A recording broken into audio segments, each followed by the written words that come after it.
Hello दोस्तों, हमारे YouTube channel पे आप लोगों का स्वागत है। मैं हूं कमलकांत और अभी हम बात करने जा रहे हैं बीपीएससी के संदर्भ में। और सबसे ज़रूरी जो सूचना है अभी कि वो प्रोजेक्ट मैनेजर का जो क्वेश्चन है उसके विश्लेषण के बाद आप लोगों के पास अभी उपस्थित हूँ।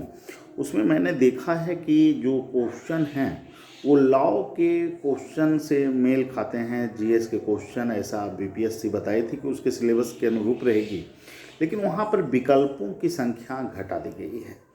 मतलब कि जहाँ पर 15 पहले विकल्प आ रहे थे, 15 में से 10 क्वेश्चन करने होते थे जो लघु उत्तरीय प्रश्न थे, उसमें उन्होंने एक तकनीकी बदलाव ये कर दिया कि 10 में से 10 प्रश्न को अनिवार्य कर दिया जीएस वाले खंड में।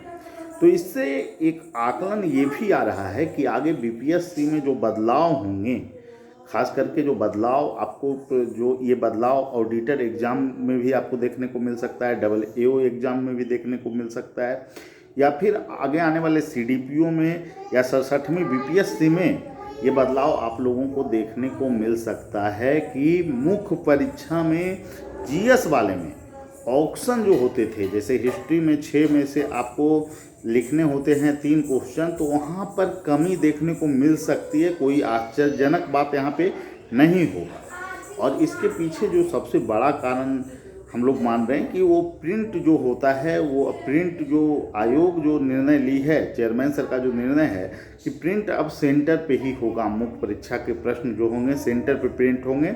और निश्चित रूप से जो मुख्य परीक्षा है उसमें अगर प्रिंट सेंटर पे हो रहा है तो ये बहुत दिक्कत का सवाल नहीं है, क्योंकि मुख्य परीक्षा में खास करके पटना में ही परीक्षा का आयोजन होता है। और ऐसे में सेफ्टी मानक को यूज करना बीपीएससी में ज़रूरी हो गया था, क्योंकि बहुत सारे लीकेज हैं, उसको कम करना भी ज़रूरी है।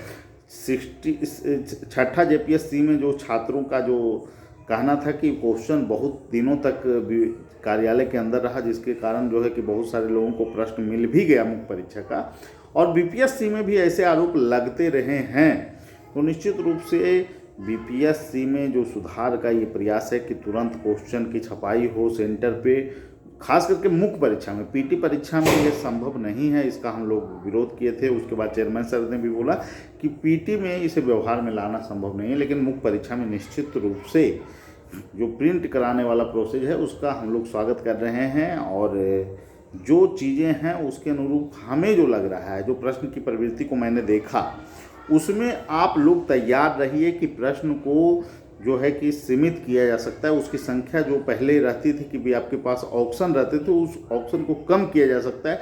हालांकि इसका कोई बड़ा दुष्परिणाम आपको देखने को नहीं मिलेगा, लेकिन हाँ, इसके लिए आप अगर पहले से तैयार रहेंगे तो वहाँ पर आपकी चुनौतियाँ ज़रूर कम हो सकती है। निश्चित रूप से जो इकोनॉमिक्स का पेपर मैंने देखा और समझा कि उसमें जो आपको क्वेश्चन जो थे उसी अनुरूप सभी विषय वाले भी आकलन इससे कर सकते हैं कि 8 क्वेश्चन थे और सभी में 2-2 पार्ट करके पूछा गया है। मतलब क ख करके जो है 8 प्रश्न पूछे गए हैं और उसमें से 5 क्वेश्चन आपको करने थे। मतलब विकल्प घटा है। जैसे पहले जो क्वेश्चन करने होते थे वो आपको जो है 12 क्वेश्चन में जो है कि आपको 6 क्वेश्चन, यहाँ 8 में 5 जो है विषय में दिया गया है इकोनॉमिक्स ऑप्शनल वाले को। हालांकि यहाँ पर जो है कि उसके पीछे एक बड़ा कारण ये भी है कि जो वैकल्पिक विषय हैं वहाँ पे जो है कि ये जो प्रोजेक्ट मैनेजर का जो पेपर है उसमें जो है थोड़ा चेंज था सिलेबस, इस अनुसार भी चीज़ें हो सकती। लेकिन वो अगर देखें कि उसमें जो है कि आपको लॉ का जो रूल है, उन्होंने कहा था कि उसके मापदंड पर ही हमारा जीएस का क्वेश्चन होगा, तो वहाँ पर विकल्प के अवसर कम कर दिए गए हैं। तो आप तैयार रहिए, कुछ बदलाव बीपीएससी में देखने को मिल सकते हैं मुख्य परीक्षा में। और निश्चित रूप से ये बदलाव बहुत चुनौतीपूर्ण नहीं होगा, लेकिन आपको क्वेश्चन का फॉर्मेट पहले से तैयार रखना है। और निश्चित रूप से जो सीडीपीओ वाले हैं, क्योंकि अब तो जो है कि आपको ऑडिटर का तो एग्ज़ाम होने जा रहा है और निश्चित रूप से कल ही एग्ज़ाम शुरू है, इसलिए सभी को शुभकामना है हमारे तरफ से। और डबल एओ वाले भी थोड़ा इसके अनुरूप अपने आप को तैयार कर लें, वहाँ पर प्रश्नों की संख्या सीमित हो सकती है। निश्चित रूप से आप लोग को विश्लेषण बेहतर ढंग से करना है, भूमिका और निष्कर्ष आपको बेहतर ढंग से लिखने हैं, कंटेंट आपके क्वेश्चन में होने चाहिए। और निश्चित रूप से अगर इसको आप फुलफिल करेंगे, बहुत सारे लोग हमारे यहाँ टेस्ट सीरीज से भी जुड़े थे, सभी लोगों को शुभकामना। और आप लोग अच्छे ढंग से मेंस दीजिए और निश्चित रूप से आप लोगों का मेंस अगर होगा तो रैंकर्स व्यू टीम के द्वारा आपका इंटरव्यू कार्यक्रम अच्छे ढंग से करवाया जाएगा, जिससे कि आप निश्चित रूप से रिजल्ट पा सकें।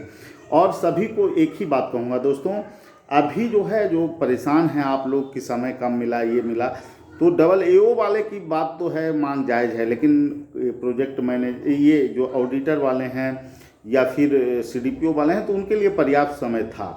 डबल एओ का मांग जुनून है और इस मांग को मैं बार बार कर रहा हूँ कि निश्चित रूप से चेयरमैन सर अगर बोलते हैं कि छात्रों से कि फीडबैक के आधार पर मैं चीज़ों को करता हूं, तो ये कहाँ तक उचित है सर कि आप जो है कि पीटी का रिजल्ट देने के 17 दिन बाद मुख्य परीक्षा का आयोजन करवा रहे हैं। निश्चित रूप से डबल एओ का मुख्य परीक्षा का तिथि बढ़ाया जाए, यह हमारी मांग रहेगी। और जो भी सीडीपीओ के छात्र हैं उनको शुभकामना है कि आप अच्छे ढंग से तैयारी कीजिए, लेकिन डीआई आपको छूटना नहीं चाहिए। डीआई में आप कोशिश कीजिएगा बेहतर वहाँ पर करें, क्योंकि अब जो है सेकेंड पेपर में स्कोर पाना थोड़ा सा कठिन हो गया है और निश्चित रूप से आप लोगों को संतुलन बनाकर वहाँ पर परीक्षा देना होगा, तभी आप अंतिम रिजल्ट में शामिल हो सकते हैं। ठीक है, सभी लोगों को धन्यवाद, फिर अगले वीडियो में मिलेंगे। Thank you.